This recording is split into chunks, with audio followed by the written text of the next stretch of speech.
Kumusta po ang lahat? Magandang araw po. Ngayon po ay ika-11 ng Abril 2024. Ang pag-uusapan po natin ngayon ay ang ating Philippines Constitution. Hindi po ako abogado, pero siguro may karapatan po tayong malaman bilang isang Pilipino na kung ano ba talaga ang nakasaad sa ating Constitution. Sa ating pong Philippine history ay meron po tayong 4 na konstitusyon. Basahin po natin itong 4 na konstitusyon. Una, ang konstitusyon ng Malolos 1899. Ito ang kauna-unahang republikanong konstitusyon sa Asia. Isinulat ito sa panahon ng Malolos Convention at ipinahayag noong Enero 21, 1899 na nagtatag ng unang Republika ng Pilipinas. Gayunpaman, hindi ito lubusang naisakatuparan dahil sa digmaang Pilipino-Amerikano. At ang pangalawa po ay ang Konstitusyon ng 1935. Isinulat ang konstitusyong ito sa panahon ng Commonwealth sa ilalim ng pangangasiwa ng Estados Unidos at naging epektibo noong 1935. Itinatag nito ang Commonwealth ng Pilipinas at nagtatakda ng isang sistemang pangulo ng pamahalaan. Ito ay naisaayos sa ilang mga pagkakataon. At ang pangatlo po ay ang Konstitusyon ng 1973. Ipinahayag ang konstitusyong ito sa panahon ng panunungkulan ni Ferdinand Marcos na itinatag ang isang sistemang parlamentaryo na may unicameral na lehislatura. Pinahabang nito ang termino ni Marcos bilang Pangulo at pinayagan siyang mamahala sa pamamagitan ng dekreto. At ang pang-apat naman po ay ang Konstitusyon ng 1987. Ito ang kasalukuyang konstitusyon ng Pilipinas na ipinahayag pagkatapos ng People Power Revolution na nagpatalsik kay Ferdinand Marcos. Binuo nito ang mga institusyong demokratiko. Itinatag ang isang sistemang presidente na may mga check at balance at inilagay ang iba't ibang mga proteksyon sa karapatang pantao at kalayaan sibil. Ito ang mga pangunahing bahagi ng 19th Constitution ng Pilipinas. Basahin po natin ang mga pangunahing bahagi ng 1987 Constitution ng Pilipinas na ito po ang kasalukuyan nating konstitusyon. Una, mga prinsipyong demokratiko.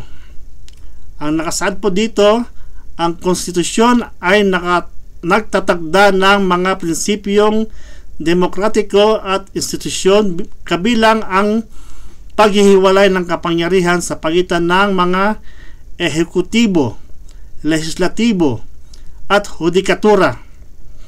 Ito ay nagtatag ng isang sistemang presidente na may malinaw na sistema ng mga check at balance. Ang pangalawa po na napaloob sa ating ngayong konstitusyon ay ang Bill of Rights. Kasama sa konstitusyon ang isang komprehensibong Bill of Rights na nagtataguyod ng mga pangunahing kalayaan at proteksyon sa lahat ng mamamayan, tulad ng kalayaan sa pamamahayag, kalayaan sa pananampalataya, karapatan sa tamang proseso at karapatan sa pantay-pantay na proteksyon sa ilalim ng batas. Ang pangatlo po ay ang soberanya. Ipinatutupad nito ang soberanya ng mga mamamayang Pilipino at nagpapahayag na ang lahat ng kapangyarihan ng pamahalaan ay nagmumula sa kanila.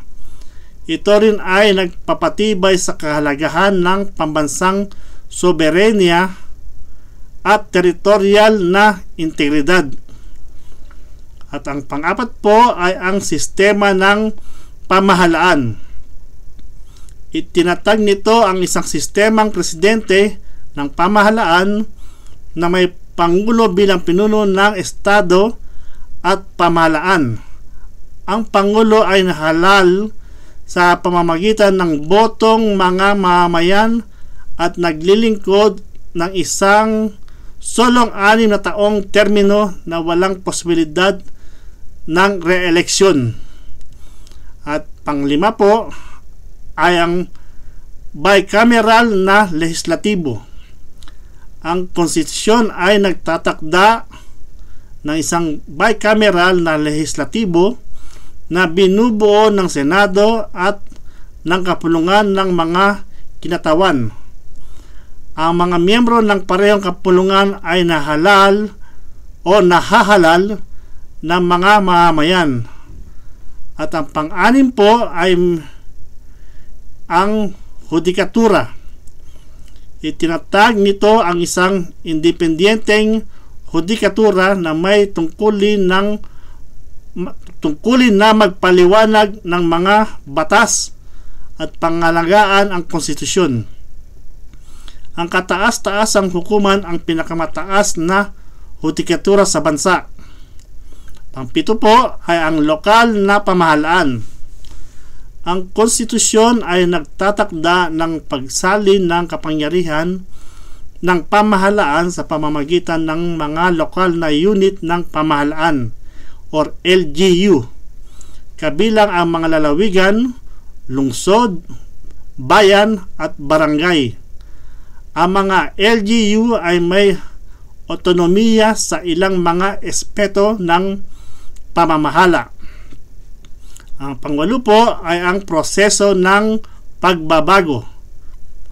Nakasaad po dito, kasama sa konstitusyon ang mga probisyon para sa sariling pagbabago o pagbabago.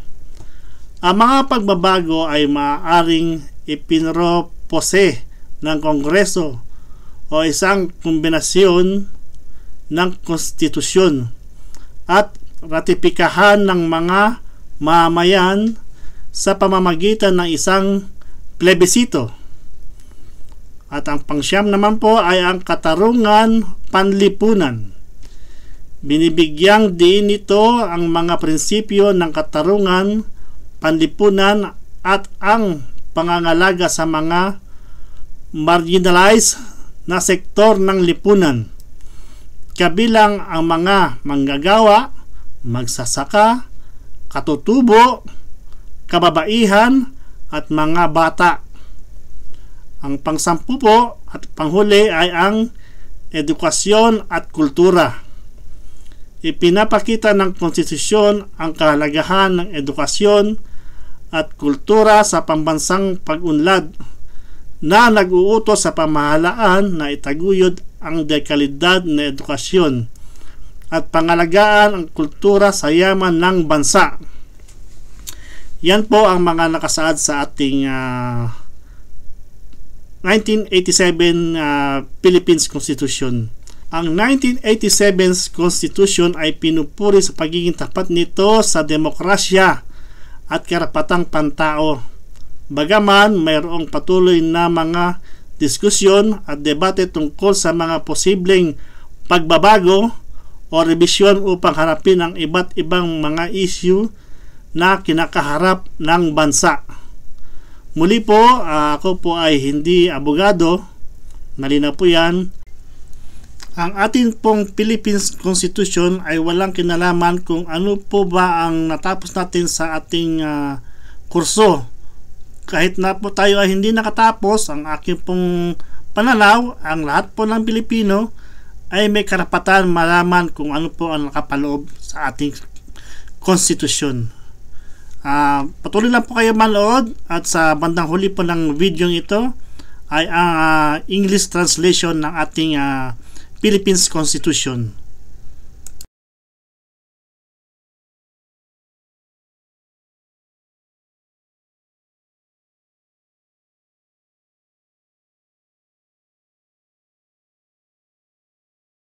The Philippines has had several constitutions throughout its history.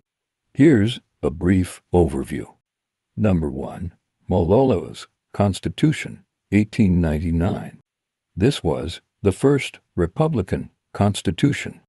In Asia, it was drafted during the Malolos Convention and promulgated on January 21, 1899, establishing the first Philippine Republic. However, it never fully went into effect due to the Philippine-American War. Number 2.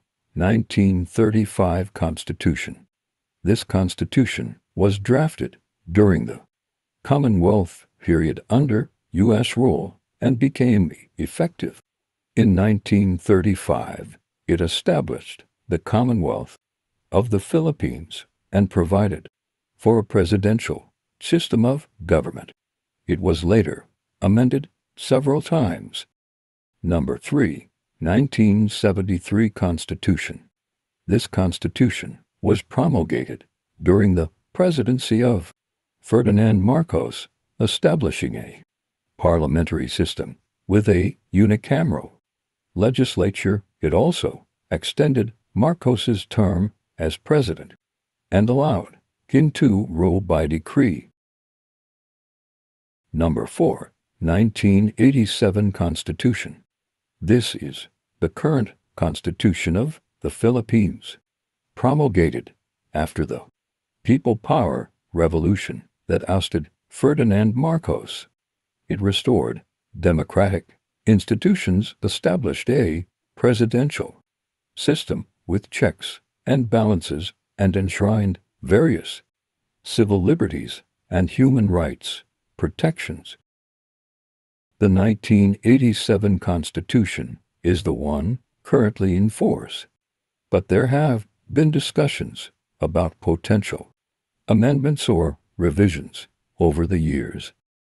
The 1987 Constitution of the Philippines is the fundamental law of the country, providing the framework for its government and defining the rights and duties of its citizens. Here are some key features.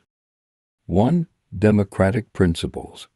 The Constitution upholds democratic principles and institutions, including the separation of powers among the executive, legislative, and judicial branches of government. It establishes a presidential system with a clear system of checks and balances. 2. Bill of Rights. The Constitution includes a comprehensive Bill of Rights that guarantees fundamental freedoms and protections to all citizens, such as freedom of speech, freedom of religion, the right to due process, and the right to equal protection under the law. 3. Sovereignty. It affirms the sovereignty of the Filipino people and declares that all government authority emanates from them. It also recognizes the importance of national sovereignty and territorial integrity. 4. System of government. The Constitution establishes a presidential system of government with the president as the head of state and government. The president is elected by popular vote and serves a single 6-year term without the possibility of re-election. 5. Bicameral legislature. The Constitution provides for a bicameral legislature composed of the Senate and the House of Representatives. Members of both chambers are elected by the people. 6. Judiciary. It establishes an independent judiciary tasked with interpreting laws and safeguarding the Constitution. The Supreme Court is the highest judicial body in the country. 7. Local government. The Constitution provides for the decentralization of government power through local government units (LGUs), including provinces, cities, municipalities, and barangays villages. LGUs have autonomy in certain areas of governance. 8. Amendment process. The Constitution includes provisions for its own amendment or revision. Amendments can be proposed by Congress or a constitutional convention and ratified by the people through a plebiscite. 9. Social justice. It emphasizes the principles of social justice and the protection of marginalized sectors of society, including laborers, farmers, indigenous peoples, women, and children. 10. Education and culture. The Constitution underscores the importance of education and culture in national development, mandating the government to promote quality education and preserve the nation's cultural heritage. The 1987 Constitution has been hailed for its commitment to democracy and human rights. Although there have been ongoing discussions and debates about potential amendments or revisions to address various issues facing the country.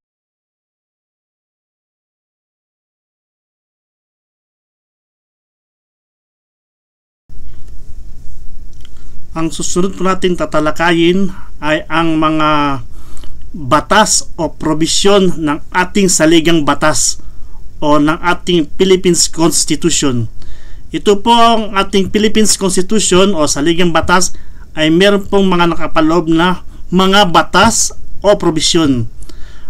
Medyo mahaba-haba po yun mula Artikulo 1 hanggang Artikulo 33. Ipapakita ko po sa inyo ang pasilip para sa susunod na ating video. Ayan po. Ang saligang batas ng Pilipinas o ang konstitusyon ng Pilipinas ay binubuo ng mga sumusunod na mga batas at probisyon. Ayan po yung ating tatalakayin sa susunod. Ayan po mula Artikulo 1 na preamble hanggang Artikulo, ayan po, marami po yan, hanggang Artikulo 33 po yan. Ayun, hanggang Artikulo 33, ayan po, 33. Magkita-kita na lang po tayo sa susunod na video.